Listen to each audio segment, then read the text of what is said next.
O le a tātou whasoa i le fionga le atua, i le suafa o le tamā le alo ma le anganga pa ia.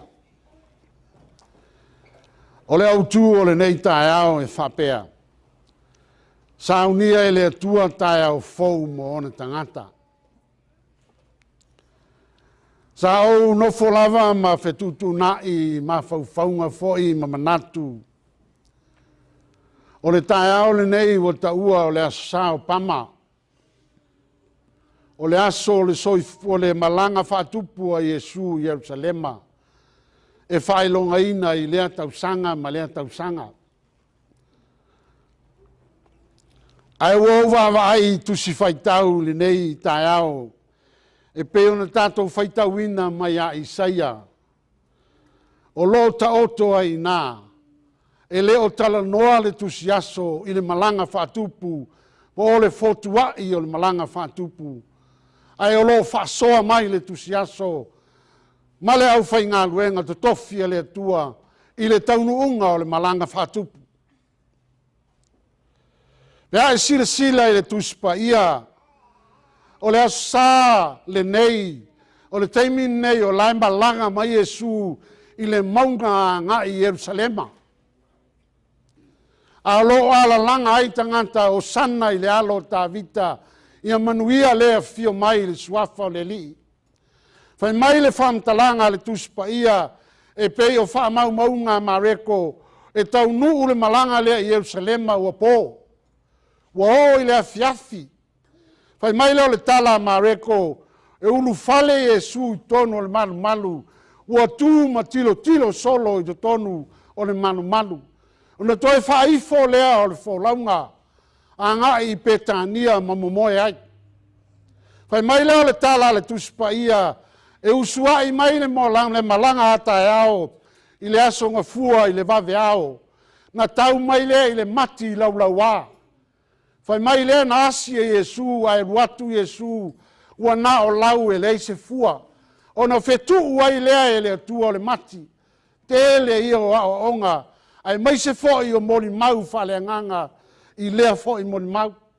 Fai mai le tala na iu ana nafi a wana whai u i le fuli ina i le atua. Ma sasa ese tangata i le malu malu. Ma whaapela na fionga o le fale o lok tamaa e taua o le fale tatalo. O na toi fo i leo le malanga i petania ma momoe ai toi fo tua i mai le tae ao le asolua. E fotua i mai le malanga i le tae o le asolua, ma ui mai le ala le tasi, ai wawa i atu le au soo, ua tu mai le mati na feta lai e Yesu, ua le aini lau. Ua mango, fai mai le a onga le tuspa ia, e fa pena le tangata i le ta pena mo le atua, e toia fia mai Yesu, ua tu na o la la. O na fa pele o le tala, i le asolua atoa, o le tele i o onga, o lo wha maumawina ai e evangalia e wha. Ai whai mai na toe oi foi le malanga i le asolua, ma mamoe ai o lo wha pele tala le tusi, o tua o le ai, a o petania. O na toe usua i mai leo le malanga i le asolulu, o na whaia le Yesu o le a onga whai mai, o le whatafuna ina o le malu malu, o le afio mai o le lii, e afio mai lona lava taimi. A o nisi foi o tustusinga e pe o na whamoli mau o le evangelia, o i le na fesili ai lo na au soo, po o a whea e tutupu ai me nei, i le mātai o na e luas fulma le wha. Pe ai sila la i le whasolonga o tusi, o le tae ao le nei, o lo wha maumawina i le mātai o luas fulma le tasi. A leo o tātou au maia, po au maia le tusi whaita waso, le mātai o luas fulma le ono, i le tae ao le nei, o loa mata ai le whaitau, i le whai upo e fulma le fitu, whai mai, o le mua i aso, o le areto, o le whawheteina. O lora winga o lea whamtalanga, wa uma lea wa onga i lea so lulu, o na toi foi leo le malanga i petania, ai fotua i mai ai le tae ao, o le asotofi, o lo taua, o le mua i aso, o le areto, o le whawheteina. Le alo na winga o le bea. Hoi mai o le aso o le tae ao, e a matai o na tāpena pena le osi ngā taulanga po le paseka le ai taua o le areto o le whawheteina. Po le paseka e whamanatu ai le sopo ia e le angelu o Israelu i tutonu ai kupito po lana whaolatanga i lona nu. O na e wawa ai le atus tusinga ma tatou tilo na whapele o le whamtalanga. O le malanga whatupu o Yesu. O le afio mai i whaola o e maa. E pea nau whai atu i le amatanga wa leo tala noa la le tusi whai tau po a tusi whai tau wha maumawina i le nei tae ao i le fotua i o le malanga whatupu a e ua tala noa mai le tusi pa ia i le taunu unga o le malanga whatupu o le taunu unga leo le malanga whatupu o Yesu ina ia maliu e whaola oe ma lawe a iau mai le oti ma le anga sala a whaila tātou te tala noa i le anga sala o lona winga o le oti e leo se taimi whaingofia i le soifua whaamatua. Ai mai se foi o lo tātou sio manga i a taimi o se taimi whaanoa noa o le matua o se taimi ti ngā foi pe a whai e lei loa se tasi o le whanau. Po le alawa le maa losi o le ale tota mai o le ale ita o le matua a o ina le loa pe whano foi le whanau e pe ono whai atu a tātou tala noa i le anga sala o lona winga o le oti e leo se taimi whaingofie.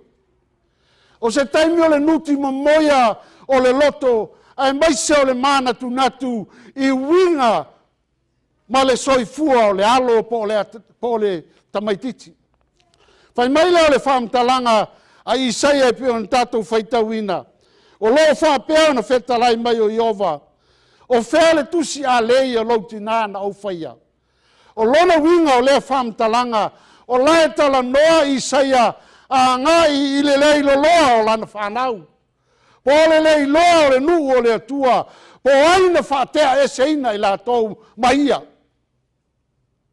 Fai mai le tala a le atua o te lei whaia se tusi a lei. O te lei whatawina foi o tau se tasi. Aia. O nao lau tau a mi o le anga, ma lau tau sultu la fono ua whatawina ai oi. O lona winga o lea whamtalanga. E lei fina ngalo le atua i te whano. E lei fina ngalo foi le atua o te lei loa. A o lau lava filifilinga, ma lau loto na o whai ai le ami o le anga, ma o soli ai le tu la fono, ua mafu ai o na punitia le sila mai, a le atua i lau soifua ma lau ola. Fai mai leo le matua leo au filifilia. E maua le whai upu e lua o le Isaia. La au sau o lea lava le mea ua le ai se tasi. Na au wala au ea. Se a le mea ua le ai se tadi. A whawhai ngō fia le whamtalanga e whapea leo le tala na au sau ua le ai se tasi. Sa au wala au e le ai se tadi. O lona winga o lea whamtalanga ua punitia i tātou ma le atua. Ua ngoto i tātou le sila whanga le atua i lo tātou whaia o le anga sala po le oti. Ua tātou fili le oti. Ua wala au foi le atua, ua tātou le la ngona ina. Ma mai leo le whamtalanga. O le ala leo le sau Yesu. O le ala leo le whatino Yesu, o lana malanga i Yerusalema, o lana malanga whatupu, ina ia la veai masaili o e mau leilo loa i le anga sala. Po ua oti foi i le anga sala ne. Pa mai leo le tala. E sau le tua ia atamu. I tu tonu o le whatoanga o na wala au leo le tua. Atamu. Whea oe. Ai whai mai le whamtalanga o le tuspa ia ua whai mai a tamu, na au whaalongo i lau siufonga i to tonu o le whatoanga, o na au lafi ai lea. Lan me wai lafi ai. Mai a tamu, ua au iloa, ua au le lava lava. Whai mai le tua oina tau i a te oe, ua e ai e ai le la au no whai atu, e sao na e pai ai. Le amia le anga ma le soli tu la fono, o lou le usitai ma lou le whalongo i le tua. A whai e tātou te whai mea tātou te loto i ai, ma le nau ta inga o tātou loto, e au no ma le tātou whalongo i mātua, po le whalongo i le tua, o te manao e tau i a te oi le tai aole nei. E te rera ngona ina le wala au o le tua. E wala au le tua e te le oe, e sau foi le tua wa ele ai, ma lona mota. Ai sea, wa e amio le anga i lo tātou wā maia. O le amio le anga le tangata, o lo wha maumawina i le whenga inga tuai, o le ifo i tupua, o lona winga ua sui lo wa tua. Te lea o mawhauwhaunga, mawhamtalanga i le nei fo i tusi whaitau. Ai toi whamanatu mai e le atua i ate i tātou, i le whai upu e tolu. O au o le atua o te whamatu ina le vai. Ua ngalo i ate oe Israelu, o au o le atua o te wawai ina, ma au whaava noa le ala e te ui ai. Ua ngalo i ate oe Israelu, ma le tangata ke usiano, o au o le atua o te whaia me sili moe.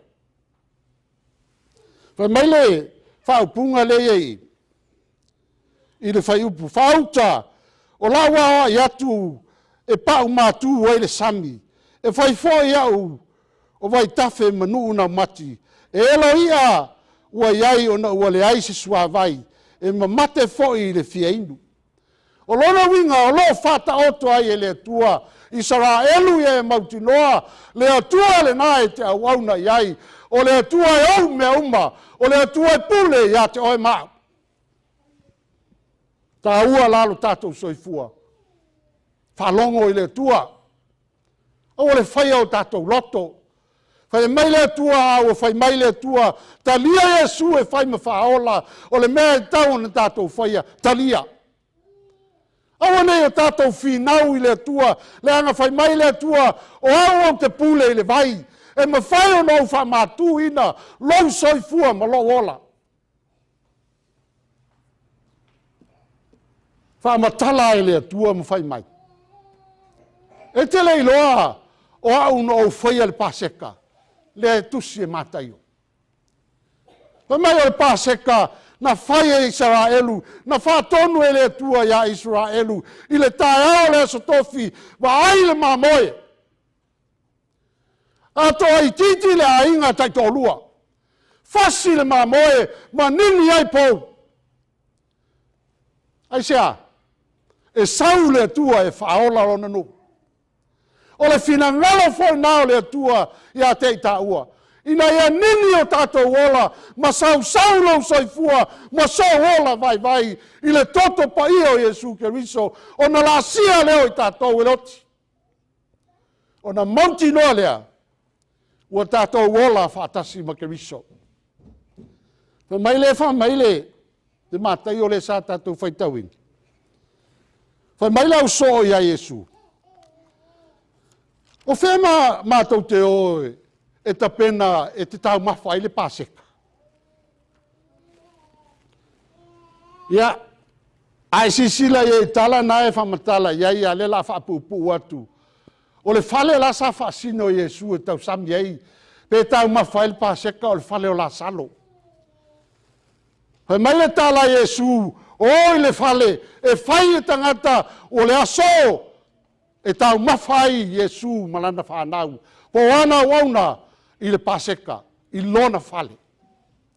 O se isi whamtalanga, e watu lau so o umon ta pena e la salore. Le whale e tau sami ei le paseka. Pe tau mawhai le paseka. Ai te lore me lai tupu e le paseka. Lai ei ma le tangata o laia. Lai nofo mai ma le tupua. Lei foi tupua lai whamatala i le whenga inga tuai, ua vā ai le tangata ma le atua, ai whai mai le whamatalanga, ua alu uta i le au whasai o ma le au tusi upu, o na whai mai lea whai mai. O le au whalata i ate oe. O le tala i uta i le au whasai o a mea tau te ofo i ate au, o tō walu le whalata. I o tala o tātou malama. Tupe. Te loa e leisi tupua ma losi nao, le ei nei lau soifua ma lo ola. O le tupe. O le tupe o ma lepe ai oe ma lau tamā. O le tupe o ese ai oe ma lau tina. O le tupe ua whai ma whawhita auli i to tonu o le wheau ma ngā ruenga le tua. Aisea. Ia. O te lena tia e lau tala. Ia te utou whanau. Po utou fo i whanau o le atua. Ua whaile tupe e maala e punitia ai lo tātou soifua tāpuai. I lea. A whai atu lea sāle lotu ai whamai o te whai ngā luenga. Le malosi o le tuina nau. Le malosi o le tupua ua tau ma whaina ia punitia ai ma whai ma vāta puia o i tātou ma le atua. Tasi a le aso. Whaava noa mo le atua. Pa mai le tala al tusi. O lona a whaina o le tātou soifua. O le tala Iesu, o le i te tonu o le tātou whaapotpotonga, le tangata na te whaalata ina. O le ase le lei o se mafutanga, o le ase mafana o se tātou wheoe ai tonu o le whiau ma le ngā ruenga. O le taimia e tū wai satani tonu o le tātou mafutanga. O na e tari tonu lea, e ele tangata na te whaalata ina Iesu. E lea le whaalata ina o Iesu whaola, a o le tau mawhai ina ia whaaleanga le whiau ma le ngā ruenga. E re whapea na au tau. E o fo le whai whiau. Ua fia vai whiau ua mai mau le whiau ma le ngā ruenga i nei mea o tupe. E te sila fia wai e fo i whai whiau ua mai mau wai ola. Ai sea, se le wha mua mua. Ua talia le tupe mai le tangata, a ngalo ia te ia, o ia o le so o filifilia. Fai mai leo Iesu, sa sili ona e le whanau mai. Oi e fia maua le fetu. Tala masani, tātou loa mea na tupu ia iuta, le tau whamtalaina. E mafua i sea, wa ele tupua wa eifo iai. Wa ele mea wa faso e sai lo fina ngalo ma lo soifua tapuai. Wa ele le iliseti wa le peti ina le vao oe ma le atua.